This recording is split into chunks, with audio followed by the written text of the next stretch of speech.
சென்னையில் இருந்து மண்டபத்திற்கு வந்த சேது எக்ஸ்பிரஸ் ரயிலில் பயணி ஒருவர் வெடிகுண்டு கொண்டு வருவதாக காவல் கட்டுப்பாட்டு அறை எண் 100க்கு தகவல் கிடைத்தது. ஆனால் போலீசாரின் சோதனையில் அந்த தகவல் புரளி என்பது தெரியவந்தது.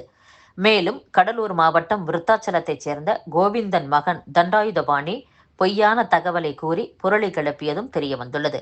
தண்டாயுதபாணியை மானாமதுரை ரயில்வே போலீசார் கைது செய்துள்ளனர். கடந்த 60 ஆண்டுகளாக தமிழ் தமிழ் என பேசுவோர் தமிழர்களுக்கும் தமிழ் இலக்கியத்திற்கும் எந்த சேவையையும் செய்யவில்லை என்று தமிழக ஆளுநர் RN ரவி குற்றம் சாட்டியுள்ளார். ஆட்டோக்களுக்கான புதிய கட்டணம் மற்றும் செயலி விரைவில் பயன்பாட்டிற்கு வரும் என்று போக்குவரத்துத்துறை அமைச்சர் சிவசங்கர் கூறியுள்ளார். தமிழக சிறைகளில் உயர்நீதிமன்ற உத்தரவை மீறி அலுவலக பணிகளில் தண்டனை கைதிகளை பயன்படுத்துவது தொடர்கிறது. இதனால் நிர்வாக ரீதியான முன்னெச்சரிக்கை உத்தரவுகள் ரகசியங்கள் வெளியே கசியும் அபாயம் ஏற்பட்டுள்ளது என்று கூறப்படுகிறது. இன்ஃபுளுயன்சா தொற்று அதிகரித்து வருவதால் குழந்தைகள், முதியோர், இணை நோயாளிகள், கர்ப்பிணியர் உள்ளிட்டோர் தடுப்பூசி போட்டுக்கொள்ள வேண்டும் என்று பொது சுகாதாரத்துறை அறிவுறுத்தியுள்ளது. தமிழகத்தில் இன்று முதல் 4 நாட்களுக்கு இயல்பை விட 3 டிகிரி செல்சியஸ் கூடுதலாக வெப்பம் பதிவாகும் என்று வானிலை ஆய்வு மையம் தெரிவித்துள்ளது. திருநெல்வேலியில் முதலமைச்சர் ஸ்டாலின் பங்கேற்ற விழாவுக்கு லாரிகளில் மூதாட்டிகளை அழைத்து வந்தவர்கள் மீது நடவடிக்கை எடுக்க வேண்டும் என பாஜகவை சேர்ந்த வழக்கறிஞர் மணி தமிழ்நாடு மாநில மனித உரிமை ஆணையத்தில் புகார் அளித்துள்ளார். கடந்த 2023ஆம் ஆண்டில் தமிழக காவல்துறை காவல் உதவி ஆய்வாளர்களுக்கான பணி நியமன ஆணைகள் வழங்கியதில் பல்வேறு குழப்பங்கள், முறைகேடு நடந்திருப்பதாக இறுதி பட்டியலில் தேர்வு செய்யப்பட்டு பின் நீக்கப்பட்ட இளைஞர்கள் குற்றம் சாட்டுகின்றனர். இறுதி பட்டியலில் தேர்வு பெற்றவர்கள் குறித்த முழு விவரங்களையும் வெளியிடக் கோரி சென்னை உயர்நீதிமன்றத்தில் வழக்கு தொடரப்பட்டது. நியாயமான இறுதி பட்டியலை வெளியிட நீதிமன்றம் உத்தரவிட்டுள்ளது. ஆனால் 4 மாதங்களாகியும் இன்று வரை தேர்ச்சி பெற்றவர்களுக்கான முழு விவரங்கள் அடங்கிய இறுதி பட்டியல் வெளியிடப்படவில்லை.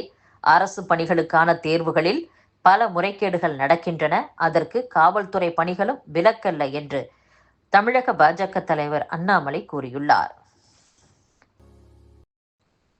முன்னாள் முதலமைச்சர் பன்னீர்செல்வம் ஒரு கொசு.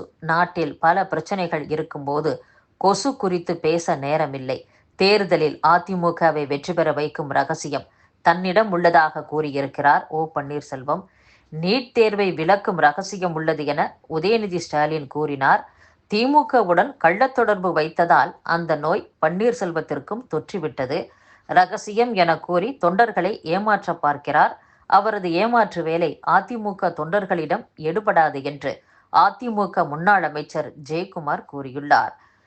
அத்துடன் இருமொழி கொள்கைதான் அதிமுகவின் கொள்கை. விரும்புவோர் ஹிந்தி உட்பட எந்த மொழியையும் கற்கலாம் என்றும், மத்திய பாஜக அரசு நிதி ஒதுக்கீட்டில் ஒரு கண்ணில் வெண்ணெய் மறு கண்ணில் சுண்ணாம்பு வைக்கிறது என்றும் முன்னாள் அமைச்சர் ஜெயக்குமார் பேசியுள்ளார். மும்மொழி கொள்கையை கடைபிடித்தால்தான் நிதி ஒதுக்கீடு செய்வோம் என்று மத்திய அரசு கூறுவது ஜனநாயகம் இல்லை என்று நாம் தமிழர் கட்சியின் தலைமை ஒருங்கிணைப்பாளர் சீமான் கூறியுள்ளார். மாநிலங்களில் இருந்து பெறப்பட்ட வரியை மாநில வளர்ச்சிக்கான நிதியாக மத்திய அரசு திருப்பிக் கொடுக்கிறது. இந்நிலையில் மும்மொழி கொள்கையை கடைபிடித்தால்தான் மாநிலங்களுக்கு நிதி ஒதுக்குவோம் என மத்திய அரசு கூறுவது ஜனநாயகத்திற்கு எதிரானது என்றும், ஹிந்தியை படிக்க வேண்டும் என சொல்லி மறைமுகமாக அதை திணிக்கின்றனர். ஹிந்தியை படித்தால் நாட்டில் நிலவும் பசி பட்டினி தீருமா? மும்மொழி கொள்கை என்பது மோசடியான கொள்கை. ஹிந்தியை எதற்காக படிக்க வேண்டும் என்பதை தமிழக பாஜக தலைவர் அண்ணாமலை கூற வேண்டும் என்றும், தமிழகத்தில் ஆளும் கட்சி கோழைகளின் கூடாரமாகவே விளங்குகிறது. தமிழகத்தில் போராட்டங்கள் அதிகம் நடைபெறுகின்றன. ஆங்காங்கே பாலியல் வன்கொடுமை நடக்கிறது.